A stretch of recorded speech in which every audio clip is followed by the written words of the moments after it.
வில்லிவாக்கத்துல 2 தினங்களுக்கு முன்னாடி நடந்த தாவேகவுடைய பிரச்சார கூட்டத்துல நடிகர் விஜய் பங்கேற்கல அப்படிங்கறதால சுமாரான அளவுல தான் கூட்டம் இருந்திருக்கு. அந்த கூட்டம் நடந்துட்டு இருக்கும் போதே அங்கிருந்த பெண்கள் மேல உடைஞ்ச மது பாட்டில் விழுந்திருக்கு. காவல்துறைக்கு எங்களுடைய பணிவான வேண்டுகோள், எங்க கூட்டத்தில் இருக்கக்கூடிய பெண்மணிகள் உட்கார்ந்து இருக்கக்கூடிய ஏரியால கண்ணாடி பாட்டில வச்சு அடிச்சுக்கிட்டு இருக்காங்க. இந்த சம்பவத்தை அடுத்து மேடையில் இருந்த ஆதவ் அர்ஜுனா எப்படி இப்படி நடக்கலாம் அப்படின்னு வீரவசனம் பேசி கொந்தளிச்சாரு. சோடா பாட்டில் கண்ணாடி பாட்டில வச்சு அடிச்சுக்கிட்டு இருக்காங்க.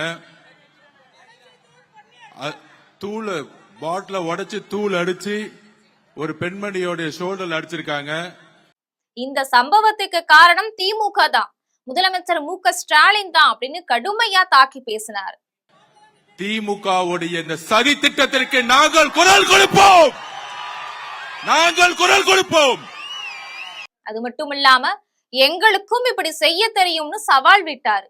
இப்படி ஒரு சம்பவம் நடந்த உடனே அதுக்கு யார் காரணம், அதை நடத்தினது யாரு, சம்பவத்துக்கு பின்னாடி இருக்கிறவங்க யார் அப்படிங்கிற விவரங்கள் எல்லாமே போலீசாருடைய விசாரணைக்கு முன்னாடியே ஒருத்தவங்களை குற்றம் சுமத்துறது சரியா, அதுவும் எந்த முகாந்திரமும் இல்லாம முதலமைச்சர் மேலேயே எப்படி இப்படி எல்லாம் பழி போட முடியும்? திமுக திருப்பி கேட்டுக்கிறேன், காவல்துறை எங்களுடைய பெண்கள் மீது கை வைத்தால் அங்க சும்மா இருக்க மாட்டோம். கண்ணாடி பாட்டில உடைச்சு எரிஞ்சது யார், இந்த நைட்டை கைது செய்யணும், இப்பவே கைது செய்யணும். இல்லை என்றால் அதை வச்சா இங்கே உட்கார்ந்துட்டு இருப்பேன், இங்கே உட்கார்ந்துட்டு இருப்பேன். எங்களுக்கு நியாயம் கிடைக்கல, இங்கே உட்காருவோம். எவ்வளவு பொறுமையா இருக்கிறது. கரூர்ல ஆரம்பிச்சீங்க, எங்க போனாலும் மிரட்டல்கள். இன்னைக்கு கண்ணாடி பாட்டில வச்சு எங்களுடைய பெண்கள் மேல அடிக்கிறீங்க. இதற்கு பதில் சொல்லவில்லை என்றால், இதுக்கு தீர்வில்லை என்றால் நாங்கள் கைது செய்தாலும் நாங்க இங்கதான் உட்கார போறோம். இப்ப நம்ம உட்கார. இந்த சம்பவம் தொடர்பா விசாரணை நடத்தின போலீசார் துரிதமா நடவடிக்கை எடுத்து 2 இளைஞர்களை கைது செஞ்சிருக்கிறாங்க. அவங்க கிட்ட விசாரணை நடத்தின போது அவங்க 2 பேருமே தாவேகவுடைய தொண்டர்கள் தான் அப்படிங்கிற அதிர்ச்சி தகவல் வெளியாகி இருக்கு. கைது செய்யப்பட்டவங்கள ஒருத்தவங்களுடைய செல்போன்ல விஜய் படத்தை டிபியா வச்சிருக்கிறாரு.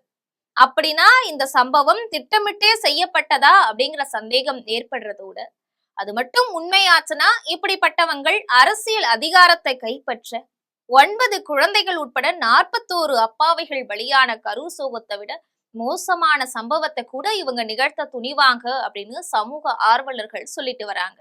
தாவேகவினரே ஆட்களை செட் செஞ்சு இந்த சம்பவத்தை அரங்கேற்றிய சதி செயல் அம்பலமான நிலையில சம்பவம் நடந்த அடுத்த நொடியே திமுக மேல பகிரங்கமாக குற்றம் சாட்டிய ஆதவ் இந்த நிமிஷம் வரைக்கும் மௌனம் காக்குறது ஏன்? திரைப்படங்கள்ல வர மாதிரி சொந்த ஆட்களையே பாட்டில் வீச வச்சு ஆளும் அரசு மேல பழி போடுறது எந்த வகையில நியாயம்? தமிழ்நாட்டுல அண்ணா, கருணாநிதி, எம்ஜிஆர் போன்ற பெரிய தலைவர்களை மட்டும் இல்லாம அந்த காலத்து சூப்பர் ஸ்டார் நடிகர்களான தியாகராஜ பாகவதர், கிட்டப்பா, என்.எஸ். கிருஷ்ணன் போன்ற நடிகர்களை பார்க்க லட்சக்கணக்கான மக்கள் தெருக்கள்ல கூடுவாங்க. இதுவரைக்கும் யாருடைய கூட்டத்திலேயுமே கரூர் சம்பவத்தை போன்ற நிகழ்வுகளோ ரசிகர்கள் ஒழுங்கீனமாக நடந்து கொண்டதாக வரலாறே கிடையாது. தமிழகத்துல இந்தி எதிர்ப்பு போராட்டம் கொழுந்து விட்டு எரிங்க தொடங்கின போது மாணவர்கள் அந்த போராட்டத்துல பங்கேற்று தியாக வேள்விக்கு தயாரானாங்க. பல ஆயிரம் பேர் படிப்பை துறந்து தயாரானதால அறிஞர் அண்ணா மொழி போர்ல இருந்து மாணவர்களை விலகும்படி உத்தரவிட்டார். இதுதான் ஒரு தலைவருக்கு உரிய தலைமை பண்பு. அந்த பண்பு நலனை பின்பற்றி வந்தவங்க தான் அவருக்கு பின்னாடி வந்த தலைவர்களுமே. அப்படிப்பட்ட தலைவர்களே இன்றைய தேவையாக இருக்கிறாங்க. மரண வியாபாரிகளாகவோ தொண்டர்களுடைய உயிரை காவு வாங்குறவங்களாகவோ தலைவர்கள் இருக்க மாட்டாங்க. அது மட்டுமல்ல, திமுக, அதிமுக, காங்கிரஸ் கட்சிகள்ல கூட்டத்தை ஒழுங்குபடுத்த கட்சிக்குள்ளேயே தொண்டரணிய வச்சு சரி செய்வாங்க. ஆனா தாவேக தொடங்கி 3 ஆண்டுகள் ஆகியும் அந்த கட்சியுடைய தலைமை அது செய்யாம இருக்கிறது ஏன்? கரூர் கொடூர நிகழ்வுக்கு பின்னாடி தாவேக அறிக்கை ஒண்ணு வெளியிட்டுச்சு. அதுல 2500 பேரை தேர்வு செஞ்சு ஓய்வு பெற்ற போலீஸ் அதிகாரி தலைமையில மக்கள் பாதுகாப்பு படையை அமைக்க போறதா தாவேகவினர் அறிவிச்சாங்க. அதை அமைக்கிறதுல அவங்களுக்கு பெரிய சிக்கல் எதுவுமே இல்லை. அப்படி இருந்தும் தாவேகவினர் இன்னமும் அமைக்கல. 23 வயசுக்குள்ள இருக்கக்கூடிய ரசிகர்கள் இளங்கன்று பயமறியாது அப்படிங்கிறதுக்கு ஏத்த மாதிரி அவங்க டிரான்ஸ்பார்மர்ல ஏறுறதும் சாலை தடுப்புகள்ல தள்ளிவிட்டு குறுக்கு மறுக்காக ஓடுறதும் வழக்கமா நடந்துட்டு இருக்கு. இது மட்டுமல்லாம தாவேக்கு கூட்டம் நடக்கிறதுக்கு முன்னாடி வாட்ஸ்அப் குரூப்ல இந்த இடத்துல கூட்டம் நடைபெற போகுது, உடனே அங்க கூடுங்க அப்படின்னு செய்தி அனுப்பி விடுறதாகவும், அதை பார்த்ததும் ஆயிரக்கணக்கான நடிகர் விஜய் ரசிகர்கள் வாகனங்கள்ல வந்து விஜய் வரக்கூடிய பேருந்தின் பின்னாடியும் முன்னாடியும் வேகமா ஓட்டிட்டு போறாங்க. இதுதான் பல பிரச்சனைகளுக்கு காரணமாகுது. நடிகர் விஜய்க்கு மட்டுமே கூட்டம் கூடுற மாதிரி தோற்றத்தை ஏற்படுத்துறதுக்காக திட்டமிட்டு இது அவங்க செய்யறதா குற்றச்சாட்டுகள் எழுந்துட்டு வருது.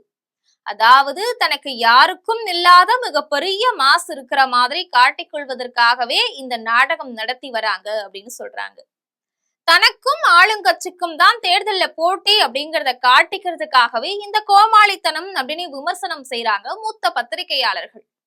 கூட்ட நெரிசல் ஏற்பட்டு மக்கள் பலியானால் போலீஸ் மேலையும் அரசு மேலையும் பழி போடுறத இவங்களுடைய திட்டம் அப்படின்னு சொல்றாங்க. சினிமாவில ஒரு காட்சியை ரீடேக் வாங்கி சரி செஞ்சிடலாம், ஆனா அரசியல்ல ஒவ்வொரு அடியும் லைவ் டெலிகாஸ்ட் அப்படிங்கறத தாவேக்கவினர் இன்னும் புரிந்து கொண்டதா தெரியல. வில்லிவாக்கம் சம்பவத்துக்கு பின்னாடி ஒன்றிய உள்துறை அமைச்சகத்திற்கு தனக்கு பாதுகாப்பு கேட்டு விஜய் எழுதின கடிதம் சிரிப்பா சிரிக்குது. இப்போ இந்த பதவியில யார் இருக்கிறாங்க அப்படிங்கிற குறைந்த அறிவு கூட இல்லாம தனக்கு பாதுகாப்பு கேட்டு இன்றைய உள்துறை செயலாளருக்கு எழுத வேண்டிய கடிதத்தை பணியிலிருந்து ஓய்வு பெற்று மணிப்பூருடைய ஆளுநராக இருக்கக்கூடிய அஜய் பல்லா பெயரை குறிப்பிட்டு தாவேக்கவினர் கடிதம் அனுப்பி இருக்கிறது ஊடக உலகத்தினருக்கு கிண்டல் அடிச்சு கலாய்ச்சிட்டு வராங்க. கூகுள்ல தட்டுனா உள்துறை செயலாளர் யார் அப்படிங்கிற தகவலை பெற முடியும். ஏன் முன்னாள் IRS அதிகாரியாக இருந்த தேர்தல் வியூக அமைப்பாளர் அருண்ராஜ் தாவேக்கவுல இருக்கிறார். இன்னொரு தேர்தல் வியூக அமைப்பாளர் ஆதவ் அர்ஜுனாவும் இருக்கிறாரு. இவங்களை கேட்டா சொல்லி இருப்பாங்க. ஒருவேளை அவங்களை கேட்டுதான் செஞ்சிருப்பாங்களோ அப்படின்னு தோணுது. இப்படி முக்கியமான ஒரு கடிதத்தை கூட தப்பான ஆளுக்கு அனுப்பக்கூடிய இவங்க இப்ப அதிகாரம் எல்லாம் தேர்தல் ஆணையத்துக்கிட்ட இருக்கும் இந்த நேரத்துல தமிழக அரசு தமக்கு பாதுகாப்பு தரல அப்படின்னு கடிதம் எழுதுறாங்க. இப்படி நடந்து கொள்ளக்கூடிய இவங்களை தற்கூரிகள் அப்படின்னு சொன்னா கோபிச்சுக்கிறாங்க அப்படின்னு சொல்றாங்க அரசியல் விமர்சகர்கள்.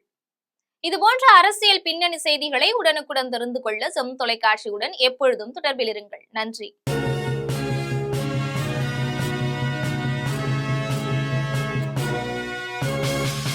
உடனுக்குடன் அப்டேட் தெரிந்து கொள்ள ஜெம் டிவி தமிழ் ஆப்பை இன்ஸ்டால் செய்யவும்.